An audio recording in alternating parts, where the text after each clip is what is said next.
Hello students, हम पढ़ रहे थे धान्य फसलें, जिसके अंदर हम बात कर रहे थे गेहूं की, वीट की। यहाँ पे हम बात कर रहे हैं धान्य फसलें, धान्य फसलें, और इसके अंदर हम क्या पढ़ रहे हैं? गेहूं, वीट। गेहूं की जो फसल होती है, इसके बारे में हमने चर्चा की कि अधिक जनसंख्या वाले जो मानसूनी जो क्षेत्र हैं, वहाँ पर इस फसल को, यहाँ पे इस फसल की कृषि की जाती है, जहाँ पे चावल और गेहूं दोनों ही की जाती है। यहाँ पे ज़्यादा वर्षा वाले क्षेत्रों में भी इसको नहीं कर सकते, लेकिन औसत रूप में जहाँ पे 75 सेंटीमीटर जो वर्षा होती है, उस क्षेत्र में यहाँ पे गेहूं की कृषि की जाती है। यहाँ पे हमने इस कृषि के बारे में देखा तो ये शीतकालीन पौधा था। यहाँ पे हमने और चर्चा की इसमें कि ये जो पौधा होता है उपोष्ण प्रकार की जलवायु में, यानी ज़्यादा ठंडे वाले क्षेत्रों में तो बसंतकालीन ऋतु वाली जो फसल होती है वो, या शीतकालीन जो फसल होती है वो। फिर हमने इसकी जो भौगोलिक दशाएं देखी, जिसमें तापमान देखा कि उगते समय कितना तापमान है, बढ़ते समय कितना है, और पकते समय इसको कितना तापमान चाहिए। फिर हमने वर्षा की भी चर्चा की कि इसको कितनी सेंटीमीटर वर्षा चाहिए, और कितनी सेंटीमीटर से अधिक, यानी कि 80 सेंटीमीटर से अधिक वर्षा होगी तो वहाँ पर उन क्षेत्र में यहाँ पे गेहूं की कृषि के लिए वो घातक है। और जहाँ पर 25 सेंटीमीटर से कम वर्षा है, वहाँ भी गेहूं की कृषि की जाती है। वहाँ भी गेहूं की कृषि की जाती है, लेकिन अगर 25 सेंटीमीटर से कम वर्षा है तो वहाँ पे सिंचाई की आवश्यकता पड़ती है, वहाँ पे भी कृषि कर सकते हैं। फिर हम कह सकते हैं कि इसके लिए मिट्टी जो चाहिए वो यहाँ पे दोमट जो चिक्का मिट्टी होती है, चिकनी काली मिट्टी, वो सबसे उपयुक्त होती है, यानी जलोढ़ मिट्टी सबसे उपयुक्त होती है इसके लिए। लेकिन जो बलुई मिट्टी होती है, यानी कम उपजाऊपन लिए हुई जो मिट्टी होती है, जैसे रेगिस्तानी मिट्टी की हम बात कर सकते हैं, उसके अंदर भी हम कहें तो गेहूं की कृषि को अच्छे से हम कृषि फसल तैयार कर सकते हैं। जैसे हम राजस्थान की बात करें तो राजस्थान में सिंचाई के माध्यम से जो पश्चिमी ज़िले हैं, जैसलमेर, बाड़मेर, जोधपुर जैसे ज़िले हैं, या गंगानगर, बीकानेर वाले ज़िले हैं, वहाँ रेगिस्तानी मिट्टी के अंदर भी गेहूँ की अच्छी फसल ली जाती है। तो हम मिट्टी के रूप में हम इसको देख सकते हैं। फिर हम धरातल के रूप में देखें तो समतल जो धरातल होता है वो सबसे उपयुक्त होता है, क्योंकि अगर ये समतल धरातल नहीं होगा, यहाँ पे ढाल वाला भाग होगा, तो उस क्षेत्र के अंदर, यानी कि पहाड़ी क्षेत्रों या पठारी भागों में गेहूं की कृषि लेना मुश्किल हो जाएगा। तो यहाँ मैदानी जो भाग होते हैं, जहाँ उपजाऊ मिट्टी होती है, उन क्षेत्रों में गेहूं की कृषि की जाती है। और अगर हम बात करें तो इस समतल भूमि के अंदर भी कुछ ढाल होने चाहिए, यानी जल प्रवाह के लिए कुछ ढाल होगी, तो वहाँ पर पानी ठहर नहीं पाएगा, क्योंकि रुकेगा तो इनकी जड़ों को खतरा हो सकता है। तो यहाँ से पानी, जैसे चावल का खेत है उसके लिए तो पानी ज़्यादा चाहिए, यानी खेत पानी से भरे होने चाहिए, लेकिन गेहूँ के लिए ऐसी कोई परिस्थिति नहीं लागू कि यहाँ पानी भरा ही रहे। तो इसकी ढाल, यानी जल प्रवाह के लिए ढाल भी होना ज़रूरी है, यानी पानी बहता रहे, यानी पानी उस क्षेत्र से बाहर निकल जाए। ये बात हमने कर ली है। इसके बाद हमने शीतकालीन जो गेहूँ की फसल है, उस जो बसंतकालीन है उसकी चर्चा की कि कौन से क्षेत्रों में, यानी ज़्यादा ठंडे वाले क्षेत्रों में बसंतकालीन गेहूँ होता है, जबकि भूमध्य सागरीय प्रकार की जो क्षेत्र है उसके अंदर शीतकालीन क्षेत्र में शीतकाल आता है, तब तो उस फसल को बोते हैं, और बसंत काल में उसको काटा जाता है। यानी दोनों प्रकार के यहाँ पे गेहूँ को हम देख सकते हैं यहाँ पे। ठीक है। इसके बाद में हम जो पढ़ने जा रहे हैं गेहूं के रूप में, वो गेहूं के उत्पादन के जो क्षेत्र होते हैं विश्व के संदर्भ में हम देखेंगे इसको। गेहूं के उत्पादन क्षेत्र, गेहूं के उत्पादन क्षेत्र,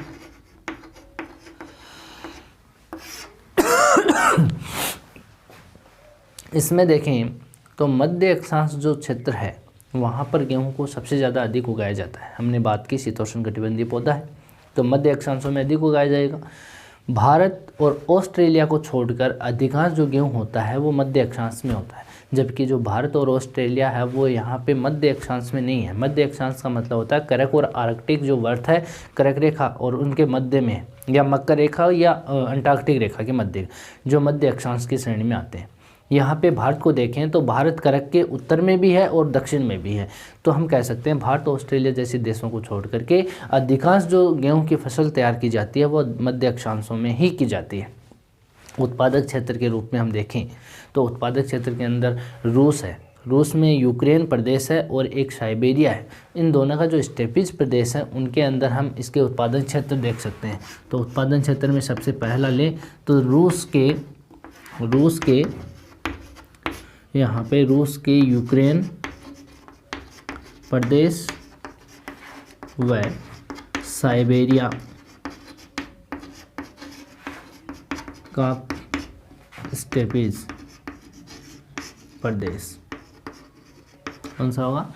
स्टेपीज प्रदेश। यहाँ पर हम इस रूस और यूक्रेन के जो प्रदेश हैं वहाँ पे जो स्टेपीज प्रदेश है एशिया महाद्वीप में, वहाँ पर गेहूं की कृषि अच्छे से उसकी फसल को तैयार किया जाता है। दूसरा अगर हम लें तो यहाँ पे दूसरा उत्तरी अमेरिका का ले सकते हैं, जिसमें यूएसए संयुक्त राज्य अमेरिका तथा कनाडा का जो प्रेरीज प्रदेश है, जिसके अंदर जलोढ़ मिट्टी है, जिसके अंदर उपजाऊपन लिए हुई मिट्टी होती है, जिसमें नाइट्रोजन की जो मात्रा होती है वो सबसे ज़्यादा होती है, जबकि गेहूं की फसल को सबसे ज़्यादा जो मात्रा चाहिए उर्वरकों में वो नाइट्रोजन की ही चाहिए। तो हम कह सकते हैं कि संयुक्त राज्य अमेरिका तथा कनाडा का जो प्रेरीज प्रदेश है वहाँ की मिट्टी में नाइट्रोजन की प्रचुर मात्रा है, इसलिए यहाँ पर इस मिट्टी के अंदर गेहूं की फसल अच्छे से ली जा सकती है। ठीक है। और बात करें हम तीसरे क्रम में तो चीन का जो मध्य का भाग है, चीन का मध्य का जो भाग है, उस मध्य भाग में यहाँ पे जो मैदानी क्षेत्र हैं जिसमें नदियों के द्वारा जो निर्मित मैदान है उनमें यहाँ पे गेहूं की कृषि की ली जाती है। चीन की जो मुख्य नदियाँ हैं चीन की वो 3 प्रकार की हैं। एक तो 3 नदियाँ हैं, एक तो कौन सी है? हवांगहो नदी है, यांगटी सिक्यांग और सिक्यांग। चीन के मध्यवर्ती भाग में तीनों नदियाँ हैं जो मैदान का निर्माण करती हैं, घाटी का निर्माण करती हैं। उन क्षेत्रों में यहाँ पे गेहूँ की फसल ली जाती है। एक हम बात करें तो पश्चिमी जो यूरोप वाला क्षेत्र है विश्व के अंदर, पश्चिमी यूरोप वाला क्षेत्र, उस क्षेत्र में भी यहाँ पे गेहूं की कृषि की जाती है। और एशिया के अंदर हम और बात करें तो भारत जैसे देश और पाकिस्तान जैसे देश, भारत और पाकिस्तान, इन देशों के अंदर भी यहाँ पे गेहूं की कृषि के लिए उपयुक्त जलवायु दशाएँ पाई जाती हैं जहाँ पर गेहूँ की कृषि की जाती है। और बात करें तो भूमध्य सागरीय जो प्रदेश होते हैं, भूमध्य सागरीय प्रदेश विश्व में बहुत सारे हैं। भूमध्य सागरीय प्रदेश का नाम ही आए तो यहाँ पे हम भूमध्य सागरीय प्रदेश में एक तो भूमध्य सागर के तटवर्ती क्षेत्रों को लेते हैं, और हम कैलिफोर्निया का जो उत्तरी अमेरिका का दक्षिण पश्चिमी जो भाग है कैलिफोर्निया, वहाँ पर हम उसको लेते हैं। और हम दक्षिण अमेरिका का चिली जो प्रदेश है वहाँ पर भी सेंटियागो उसकी राजधानी है, वहाँ पर भी हम मध्य सागरीय प्रदेश जैसी कंडीशन पाई जाती है। और दक्षिणी अफ्रीका के क्षेत्र और दक्षिणी ऑस्ट्रेलिया, इसके अंदर जहाँ पर भूमध्य सागरीय प्रदेश जैसी ही कंडीशन बनती है। ठीक है। और बात करें हम इसके अलावा 7 नंबर पे तो हम ऑस्ट्रेलिया की बात कर सकते हैं या अर्जेंटीना की बात कर सकते हैं। तो अर्जेंटीना इसके अंदर भी गेहूं की कृषि की ली जाती है, जिसमें पंपास जो घास के जो मैदान है, पंपास वाले शीतोष्ण कटिबंधीय घास के मैदान है, वहाँ पर गेहूं की कृषि उपयुक्त मात्रा में की जाती है।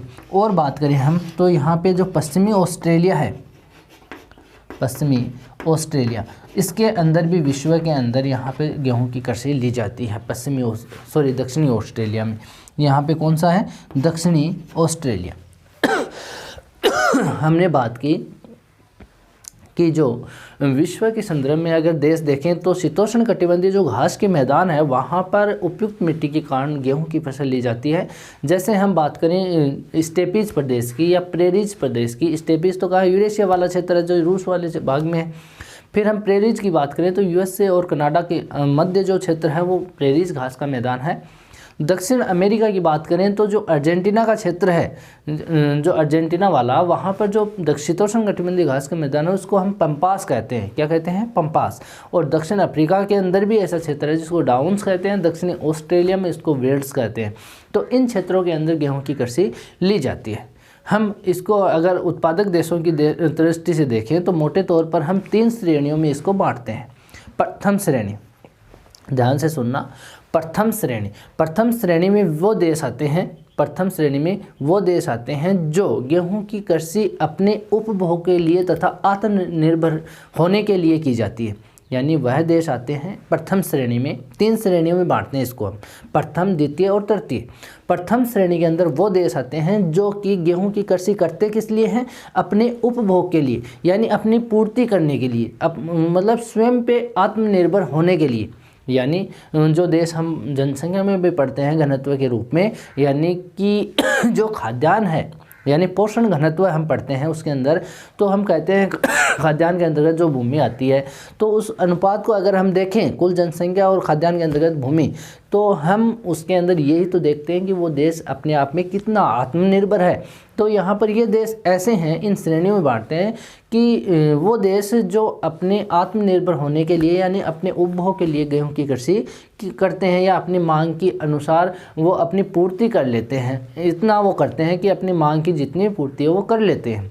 ठीक है, तो ऐसे जो देश होते हैं वो यूरोप के अधिकांश देश हैं, यानी वो आत्मनिर्भर है अपने इस कृषि पर, यानी दूसरों से लेना देना कम करते हैं, यानी स्वयं का यहाँ उनकी खुद की पूर्ति हो जाती है, इसलिए वो यहाँ पर गहन कृषि करते हैं। तो यूरोप के अधिकांश देश हैं वो प्रथम श्रेणी में आते हैं, यानी कि गेहूं की कृषि में। दूसरी श्रेणी लेते हैं हम गेहूं के रूप में, द्वितीय श्रेणी।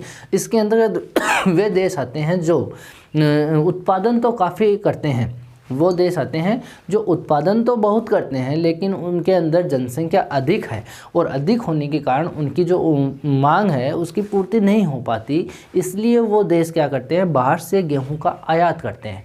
यानी द्वितीय श्रेणी में वो देश आते हैं जो उत्पादन तो अधिक कर लेंगे लेकिन वहाँ पे जनसंख्या क्या होगी, ज़्यादा होगी, जिसकी पूर्ति वहाँ पर हो नहीं पाती, इसलिए वो क्या करते हैं, बाहरी देशों से गेहूं को मंगवाते हैं, यानी आयात करते हैं। और आयात करने वाले ऐसे देश जो देखें तो हम चीन को देख सकते हैं, चीन में जनसंख्या ज़्यादा है, फिर हम भारत को देख सकते हैं और पाकिस्तान को देख सकते हैं, और ब्रिटेन जैसे देश भी यहाँ पर जो देश है, ब्रिटेन जो अटलांटिक महासागर में द्वीपीय देश है, वो भी गेहूं का आयात करता है। फिर हम तृतीय श्रेणी में देखें, तृतीय श्रेणी में वे देश आते हैं जो इस गेहूं के जो उत्पादन है वहाँ पर बहुत ही अधिक करते हैं, यानी उत्पादन बहुत ज़्यादा करते हैं, अपनी मांग से भी अधिक उत्पादन करते हैं, और वो उत्पादन करते हैं उसका वो निर्यात करते हैं। ऐसे देश हैं जिनके पास विस्तृत क्षेत्र है, यानी ज़्यादा संसाधन वहाँ पर, भूमि संसाधन उनके पास में, जनसंख्या वहाँ पर कम है, तो वो क्या करते हैं, उनकी खुद की जो मांग होती है इस गेहूं की, वो उससे भी अधिक उत्पादन कर लेते हैं और अधिक करके उसका निर्यात कर देते हैं। ऐसे देशों में हम देख सकते हैं यूएसए आता है। यूएसए के अंदर बहुत सारी यहाँ पे विस्तृत भूमि है जहाँ पर जनसंख्या क्या है, कम है। और यूएसए के बाद हम कनाडा को ले सकते हैं, ऑस्ट्रेलिया को ले सकते हैं, अर्जेंटीना को ले सकते हैं और रूस को ले सकते हैं। ये ऐसे देश हैं जहाँ पर भूमि संसाधन ज़्यादा है और जनसंख्या क्या है, सीमित है, इसलिए उनकी पूर्ति जल्दी हो जाती है और जो बच जाता है उसका वो क्या कर देते हैं, निर्यात कर देते हैं। तो ये गेहूं के बारे में कंडीशन है। 3 श्रेणियां हमने देखी। प्रथम श्रेणी वे देश जो अपनी मांग की पूर्ति करने के लिए गेहूं की कृषि करते हैं। दूसरे वे देश जो अपनी मांग की पूर्ति नहीं कर पाते हैं, उत्पादन तो खूब करते हैं लेकिन बाहर से आयात करना पड़ता है।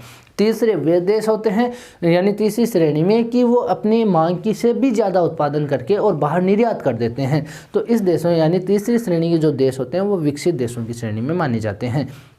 तो यहाँ पे हम बात की यूएसए, कनाडा, यहाँ पर ऑस्ट्रेलिया, अर्जेंटीना और रूस। इन देशों में यहाँ पर जनसंख्या से ज़्यादा यहाँ पे उत्पादन की मात्रा होती है जो निर्यात की जाती है।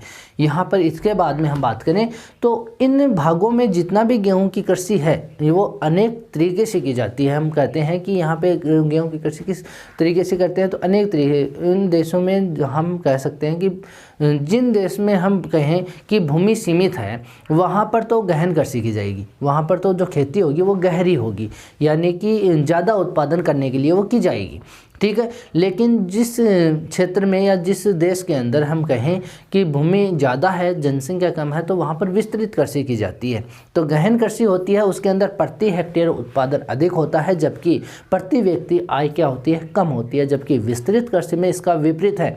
तो विस्तृत कृषि में क्या होगा, प्रति हेक्टेयर उत्पादन कम होगा जबकि प्रति व्यक्ति उत्पादन क्या होता है, अधिक होता है। तो ये बात हो गई। जो गहन कृषि करते हैं वहाँ पर तीसरे या चौथे जो वर्ष में यहाँ पे फसल को उगाया जाता है गेहूं की, जबकि इसमें 1-2 साल क्या करते हैं बीच में, जैसे अभी फसल उगा ली गेहूं की तो 2-3 साल का इसमें गैप दे देंगे, क्योंकि वहाँ की जो उपजाऊपन भूमि है उसमें जो उर्वरक की मात्रा होती है गहन कृषि करते हैं तो ये क्या करता है, इसकी उर्वरकता कमज़ोर करता है गेहूँ। तो वो बीच में 2-3 साल का गैप देके वहाँ पे चारा या जैसे जड़ी जो फसलें होती हैं, जड़ीय फसलें जिसमें आलू कह सकते हैं हम, आलू जैसी जो फसल होती है उनको करते हैं। तो 2-3 साल का गैप दे करके उसके बाद में वो कृषि करते हैं दोबारा गेहूँ की। तो इस प्रकार की जो फसलें होती हैं, जैसे यूरोपीय कंट्रीज़ में ऐसा किया जाता है, वहाँ पर गहन कृषि की जाती है गेहूँ की। तो इस प्रकार से हम कहें तो दूसरे प्रकार के अगर देशों की चर्चा करें तो उनके पास विस्तृत भूमि है, कम जनसंख्या है, तो इनके अंदर गहन कृषि नहीं होती, यहाँ पर विस्तृत कृषि ही की जाती है।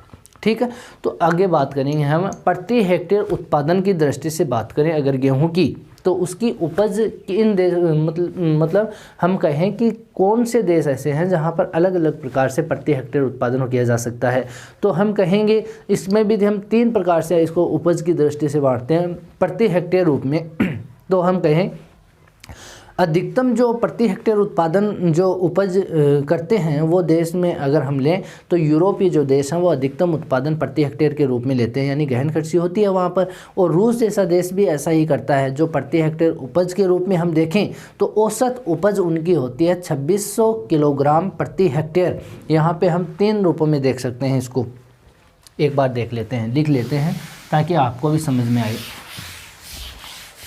यहाँ पे कहें कि हम इसको उपज की श्रेणी में, यानी प्रति हेक्टेयर उपज, प्रति हेक्टेयर उपज की दृष्टि से 3 भागों में बांटते हैं, एक तो लेते हैं यहाँ पे अधिकतम उत्पादन की जो रेट होती है, इसमें हम कह सकते हैं इसको अधिकतम प्रति हेक्टेयर उत्पादन। इसके अंदर हम कहते हैं कि जो यूरोपीय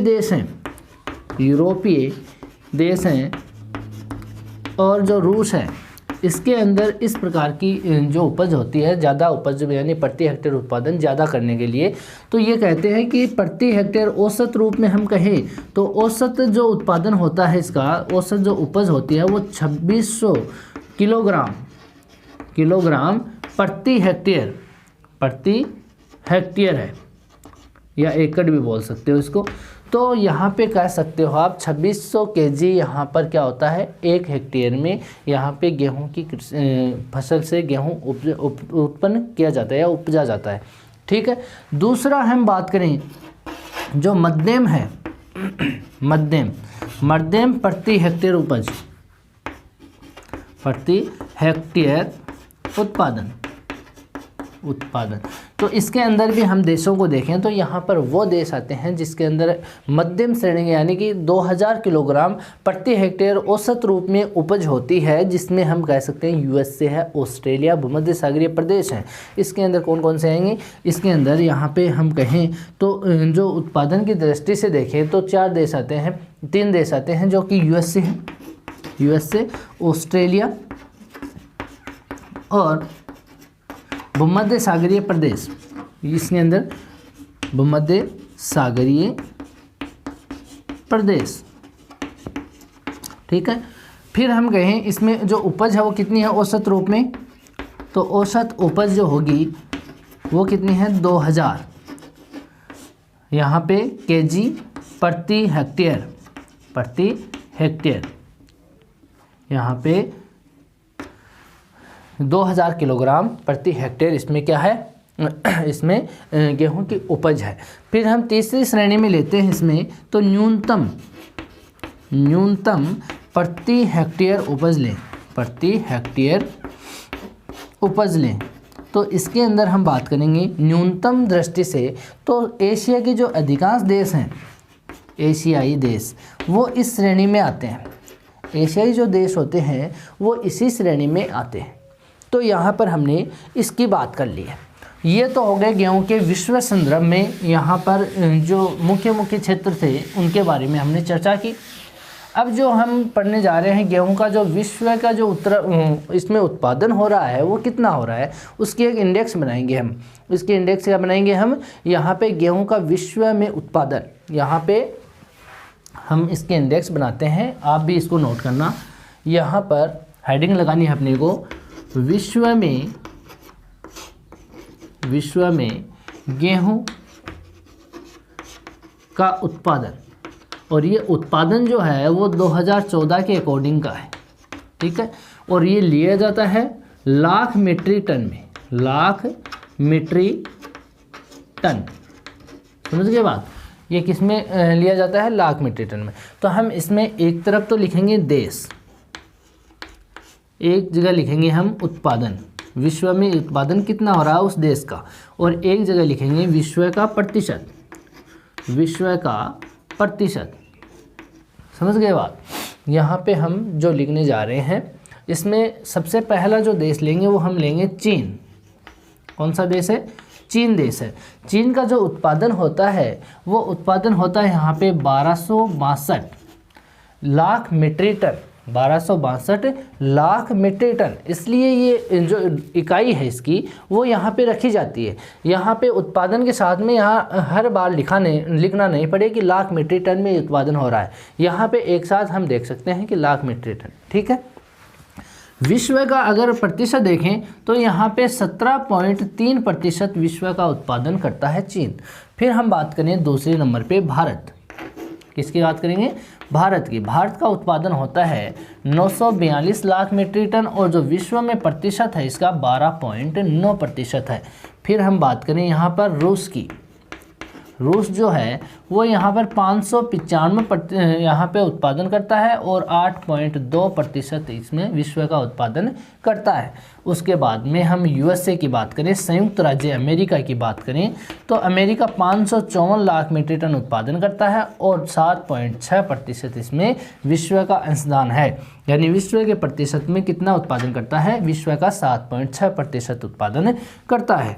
फिर हम बात करें यूएसए के बाद में फ्रांस की, तो फ्रांस के अंदर अगर उत्पादन देखें तो 393 लाख मीट्रिक टन उत्पादन होता है, और 5.4% इसका विश्व का उत्पादन करता है। फिर हम बात करें कनाडा की।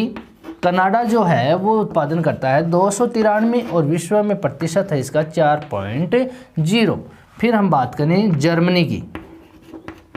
जर्मनी जो देश है, जर्मनी का जो उत्पादन होता है वो 274 लाख मीट्रिक टन होता है, जो कि 3.8% विश्व का रखता है अंशदान, ठीक है। जर्मनी के बाद में हम कह सकते हैं पाकिस्तान। पाकिस्तान जो है, पाकिस्तान विश्व का जो उत्पादन करता है वो 260 लाख मीट्रिक टन करता है, और विश्व में इसका उत्पादन है 3.6%। यहाँ पे इसका उत्पादन कितना है? 3.6%। इसके बाद हम इधर लिख लेते हैं 9 नंबर पे हम बात करें तो ऑस्ट्रेलिया जो है, ऑस्ट्रेलिया का जो उत्पादन होता है वो उत्पादन यहाँ पे होता है 253 लाख मीट्रिक टन, और प्रतिशत है इसका 3.5%। फिर हम बात करें ऑस्ट्रेलिया के बाद में यूक्रेन। यूक्रेन का जो उत्पादन है वो है 241 लाख मीट्रिक टन, और प्रतिशत में देखें यूक्रेन का तो 3.3% है। फिर हम बात करें टर्की की। टर्की जो है वो 241, जो टर्की है वो 190 यहाँ पे लाख मीट्रिक टन उत्पादन करता है, और विश्व में प्रतिशत देखें तो 2.6% इसका विश्व में है। फिर हम बात करें टर्की के बाद में यहाँ पर यूके, यूनाइटेड किंगडम। यहाँ पर यूके की बात करें तो इसमें यहाँ पे हम बात करेंगे 166 लाख मीट्रिक टन उत्पादन करता है, जबकि विश्व का 2.3% ये विश्व का उत्पादन करता है। यूके के बाद में हम बात करें अर्जेंटीना की। किसकी बात करेंगे? अर्जेंटीना की बात करें तो अर्जेंटीना का विश्व में जो उत्पादन होता है वो होता है यहाँ पे 139 लाख मीट्रिक टन, और प्रतिशत में देखें तो यहाँ पे 1.9% इसका विश्व में उत्पादन है। इसके बाद में हम बात करें कजाकिस्तान। कजाकिस्तान की बात करें तो कजाकिस्तान है, इसका जो विश्व में उत्पादन होता है वो होता है 130, और विश्व में प्रतिशत है इसका 1.8। यहाँ पे कजाकिस्तान के बाद में पोलैंड आता है। पोलैंड के हम बात करें, पोलैंड की बात करेंगे तो इसका जो विश्व में उत्पादन होता है वो 116 लाख मीट्रिक टन होता है, और इसका विश्व में प्रतिशत है वो 1.6% होता है। पोलैंड के बाद में आता है मिस्र।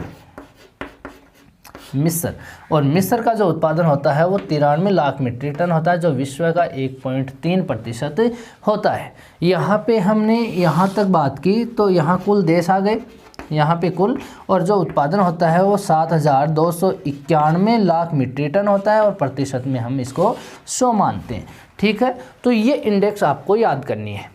यहाँ पर हमने गेहूं का जो विश्व का उत्पादन है उसके संदर्भ में हमने चर्चा की है, जिसमें हमने देशों की सूची रखी है। इस सूची में हमें यह पता चल जाता है एक दृष्टि में कि कौन सा देश कितना उत्पादन करता है और कौन से स्थान पे है। तो यहाँ पे सबसे ज़्यादा उत्पादन करने वाला देश कौन है? चीन है, उसके बाद भारत है, फिर रूस है।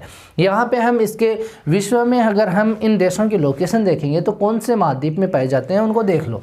चीन एशिया महाद्वीप का देश है, भारत एशिया का है, रूस एशिया का है, यूएसए उत्तरी अमेरिका का देश है, फ्रांस यूरोप का देश है, कनाडा उत्तरी अमेरिका का देश है, जर्मनी यूरोप का देश है, पाकिस्तान एशिया महाद्वीप का देश है। यहाँ पे ऑस्ट्रेलिया है, ये ऑस्ट्रेलिया एक स्वयं एक महाद्वीप है। यूक्रेन यूरोप महाद्वीप का देश है। अभी पहले ये रूस के साथ में रूस का भाग था, जो कि अब दोनों देशों का हिस्सा है, जैसे एशिया का भी यूरोप का भी। तो यहाँ पे इसके पश्चिमी भाग में यहाँ बात करें तो यूरोप का अधिकार है, जबकि पूर्वी भाग में एशिया का अधिकार है। जो काला सागर और जो कैस्पियन सागर है उसके पास में ये देश बना हुआ है। टर्की यहाँ पे देश देखें तो एशिया महाद्वीप का देश है। यूनाइटेड किंगडम जो यूरोप का देश है। यहाँ अर्जेंटीना की बात करें तो दक्षिण अमेरिका का देश है। कजाकिस्तान एशिया महाद्वीप का देश है। पोलैंड जो है, जो पोलैंड यूरोप का देश है, ये भी वहाँ पर जो विश्व युद्ध हुआ था उसके अंदर जो रूस का भाग है उससे विभाजित हुआ। बेलारूस पोलैंड जो देश है वो पास में जो यूरोप की कंट्रीज है अभी। ठीक है, मिस्र जो देश है, मिस्र अफ्रीका का देश है। तो हम इन देशों की बात की, तो इन देशों को आप यहाँ पे एटलस में आप इनकी लोकेशन देखोगे, स्वयं देखोगे, और इनको आप नोट करके इनको फिल भी करोगे। आप एटलस से आप मानचित्र बनाना विश्व का, उसके अंदर आप उनको नोट करते चले जाओगे तो आपको याद भी हो जाएगा। ठीक है, आज के लिए इतनी ही बातें करेंगे, नेक्स्ट बात करेंगे नेक्स्ट वीडियो में। Thank you.